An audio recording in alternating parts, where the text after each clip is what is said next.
Assalamualaikum warahmatullahi wabarakatuh.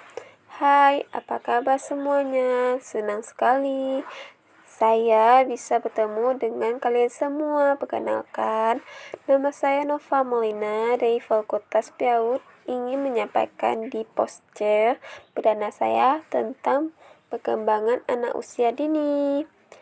Ya, pertumbuhan dan perkembangan. Pertumbuhan yaitu proses pertambahan ukuran bersifat kualitatif, sedangkan perkembangan yaitu proses perubahan fungsi bersifat kualitatif atau kualitatif. Contoh pertumbuhan yaitu pertambahan tinggi badan, penggantian gigi susu menjadi gigi dewasa, tingkah kepala. Sedangkan contoh perkembangan yaitu bisa berbicara seperti pertambahan kosakata kualitatif, pengucapan kosakata baru menjadi jelas atau kualitatif, atau gerak seperti tengkurap, merongkok, duduk, berdiri, berjalan, dan berlari. Proses pertumbuhan dan perkembangan adalah dua hal yang sangat penting, berkaitan dengan erat satu sama yang lain. Apakah yang membedakan anak satu dengan anak lain?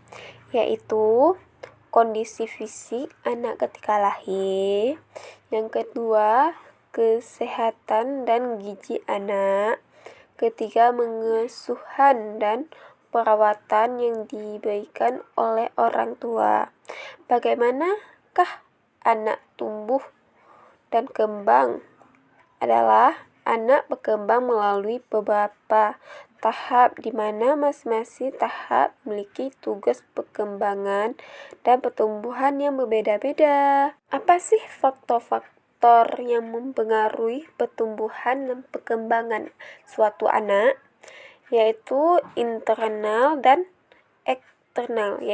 Internal yaitu seperti faktor bawaan atau gen, kondisi ibu selama mengandung atau hamil, proses melahirkan dan pasca kelahiran, dan asupan kecukupan gizi atau stunting atau subuh anak. Dan eksternal yaitu pola pengasuhan dalam keluarga dan budaya setempat, dan peran gender. Kebutuhan dasar untuk tumbuh kembang optimal terbagi menjadi 3, yaitu fisik biologi, kasih sayang, stimulasi. Yang termasuk fisik biologi yaitu nutrisi, imunisasi, kebersihan diri dan lingkungan, kesempatan bermain dan beristirahat, melainkan kesehatan. Sedangkan kasih sayang yaitu menciptakan rasa aman, damai, bahagia, dilindungi, disayangi, dihargai, diterima, kelebihan dan kekurangan, diajarkan, mengekspresikan emosi dengan tepat. Stimulasi yaitu melalui berbagai aktivitas yang melibatkan panca inderanya sesuai dengan tahapan perkembangan anak dan berkelanjutan. Menunjukkan pertumbuhan anak yaitu gizi seimbang dan deteksi dini. Pertumbuhan anak yaitu gizi seimbang yaitu memberikan ASI 6-2 tahun, makanan pendamping ASI atau MBAIS atau 6 bulan, kapsul vitamin A 2 kali 1 tahun. Fungsi-fungsinya yaitu untuk menunjang tumbuh kembang bayi, ketika zat nutrisi dan kebutuhan energi kembang dalam ASI tidak mencukupi bagi anak, dan meningkatkan daya tahan tubuh anak serta memelihara kesehatan mata dan mencegah kebutaan. Usia 6-11 bulan, vitamin A kapsul kapsul biru atau dosisnya 1000 IU. Sedangkan usia 12-59 bulan, vitamin A kapsulnya merah.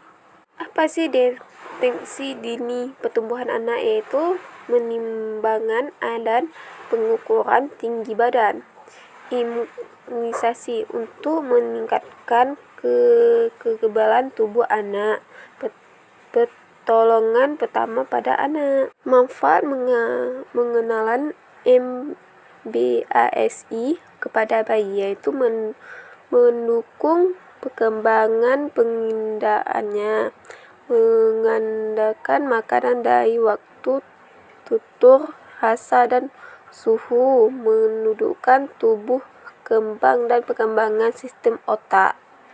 Terlambat mengasihkan MBAS kepada bayi yaitu menggunakan fungsi pencernaan pada mulut, kesulitan menghisap, mengusyah, menerkam, sehingga waktu makan menjadi lama. Gangguan fungsi saraf, terjadi keterlambatan dalam berbicara, mengendalikan kepala, dan secara tidak sadar anak menjadi suka pilih-pilih makanan satu sama lain, mengeluarkan air liur menjadi berlebihan. Diperlukan gizi yang tepat dengan jumlah yang seimbang agar 1000 hari pertama kehidupan dapat berjalan dengan baik. Jika tidak, maka perkembangan fisik tidak optimal. Akibatnya ada tidak tumbuh secara optimal atau pendek.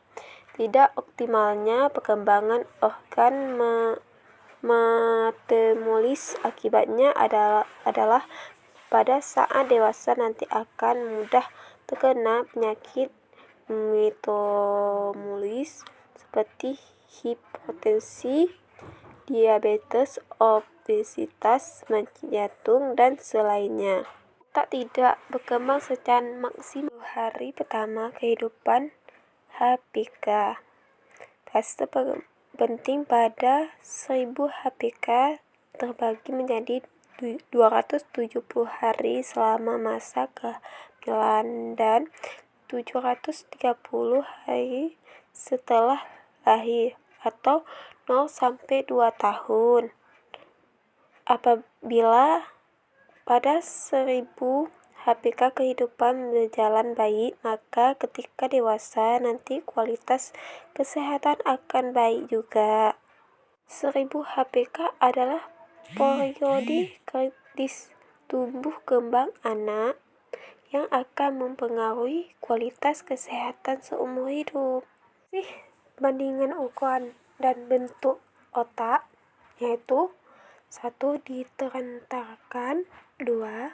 Kesehatan dan gizi, 3. Tidak tersimulasi dengan baik di salah satu atau di beberapa aspek perkembangan. Apa sih fungsi otak? Fungsi otak kiri yaitu kata angka, garis, analisa, logika, daftar, hitungan, ingatan jangka pendek, sedangkan otak kanan konseptual, irama, gambar, warna, dimensi, imajinasi, melamun, ingatan jangka panjang. Sudah penjelasan dari saya. Kalau ada salah dan kurang mohon maaf dari saya. Wabillahi taufiq wal hidayah. Assalamualaikum warahmatullahi wabarakatuh.